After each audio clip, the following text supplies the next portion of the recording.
আসসালামু আলাইকুম, welcome to another blog. আজকে আমার পাখির সেট আপগুলো আমি একটু চেঞ্জ করছি, তো আজকে একটু ওইটার আপডেট দেখাবো। এই যে আমার বাসায় সবচেয়ে পুরান পাখি বর্তমানে যা আছে, এই যে মুরগি, যার বয়স প্রায় 4 বছর প্লাস। এবং এই যে কবুতরগুলো নামতেছে উড়াইছিলাম,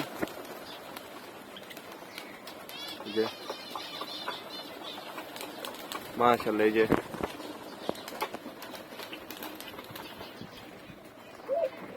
আরো আছে উপরে, ওই যে উপরে মাদিগুলো। তো নরগুলো ফ্লাই কম করে, ওই জন্য নরগুলো নেমে গেছে। বেশিক্ষণ উড়ে নাই, আধা ঘন্টা 1.5 ঘন্টা হবে আনুমানিক। আচ্ছা, সবগুলো একসাথে ছাড়ছিলাম, নর মাদি বাচ্চা সব। যাই হোক, ওই যে পুরো আকাশে ছিড়া বিড়া উঠতেছে, একসাথে ছাড়া হয়েছে তো আজকে। আচ্ছা, পাখিগুলো যেগুলো বলছিলাম, যে এই যে কিভাবে খাচ্ছে, এটা রাক্ষসের মতো খাইতেছে। এটা আসলে খাবে না কেন? এটা আসলে 4 বছর ধরে আমার বাসায় অনবরত অনবরত অনবরত ডিম বাচ্চা করে যাইতেছে।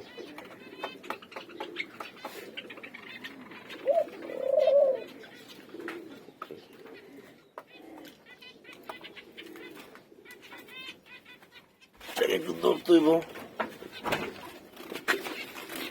নিজেই চলে গেছে খাঁচার ভিতরে। এই যে এখানে আমার খাঁচার সেটআপ গুলো চেঞ্জ করছি।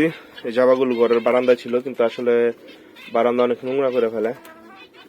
নোংরা বলতে এই যে বাসা বানানোর জন্য তাদের যে মেটেরিয়াল দেওয়া হয় ওইগুলো করে পরে, তারপর আপনার এই ধান খাওয়ার পরে ধানের চিটা যেটা, ওইগুলো পরে। যাই হোক, এই যে এখানে আজকে জাবাগুলোকে 1 ফুট দিলাম। এই যে সাদা এক জোড়া জাবা, তারপর হচ্ছে এই যে আমার এক জোড়া ব্ল্যাক কালো জাবা, এই যে এখানে হচ্ছে এক জোড়া সিলভার কালার জাবা। তা আমার এখানে সর্বমোট 3 জোড়া জাবা আছে। আর শখের বসে আমি ফিন্স আনছি কিছু, আপনাদের দেখাচ্ছি। এই যে এক জোড়া ফিন্স, জেব্রা ফিন্স, এগুলো কলোনিতে ছিল আগে।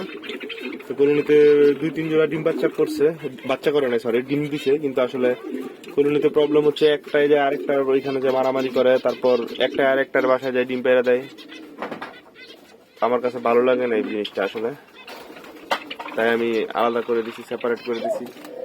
এই যে এক জোড়া, তারপর হচ্ছে এই যে কালার এক জোড়া, এই যে এটা হচ্ছে ফিমেল, আর এটা হচ্ছে মেলটা অরেঞ্জ কালার। আর এখানে সাদাটা হচ্ছে ফিমেল, এই যে এটা পেঙ্গুইন মিউটেশন, এটা ফিমেল।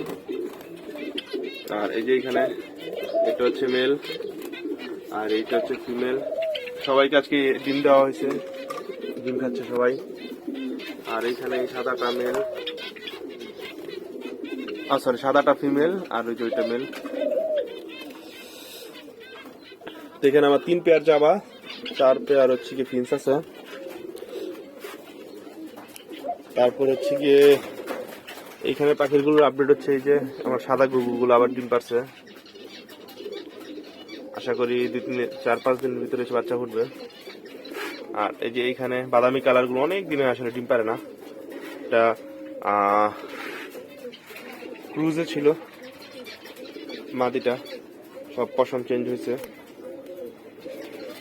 আশা করি ডিম পেড়ে দিবে, কয়েকদিন ধরে দেখছি মিটিং করতেছে। তারপর হচ্ছে গিয়ে এই বাদামি কালারগুলো দেখতে দেখতে মনে হয় 5-6 পরের হয়ে গেছে। এই যে এটা একটা বাচ্চা, এই যে আমার বাসার বাচ্চা। আর এই এক্সট্রা ফিমেল, এটার জন্য এখনো ফিমেল সংগ্রহ করতে পারি নাই বলতে করার আসলে তেমন একটা দেয় নাই।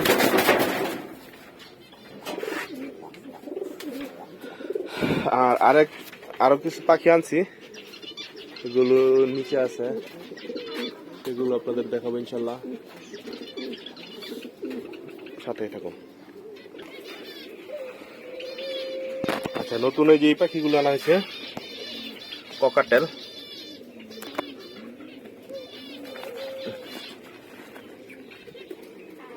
এই যে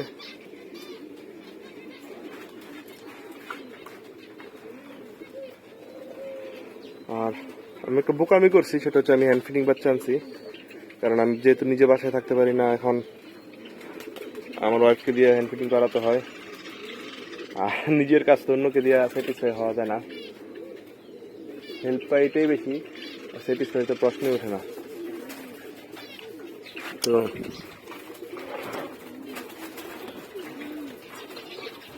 এরপরে আরো বাচ্চা আনবো, বকাটালের বাচ্চা আনবো আর 20-25 পিস ইনশাল্লাহ।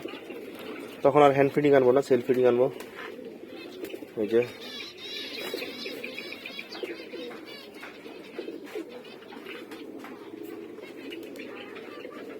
হ্যান্ড ফিডিং আনার মতো বোকামি আর করবো না আমি। অল্প কিছু টাকা বেশি লাগলো হ্যান্ড ফিডিং এর চাইতে সেলফ ফিডিং 1000 গুণ ভালো। কারণ হ্যান্ড ফিডিং করায় যেটা দিয়ে ওইটারও অনেক দাম, সময় দিতে হয়, আর যেটা আমার কাছে দুপুরবেলা সময় দিতে পারি না, সময় নেই। 3টা বাচ্চা আনছি, বাচ্চাগুলো অনেক রুষ্টপুষ্ট আনছিলাম, যদি এখন একটু অসুস্থ হয়ে গেছে আমার মনে হচ্ছে, বিশেষ করে এই বাচ্চাটা। তো যাই হোক, যা আছে নসিবে।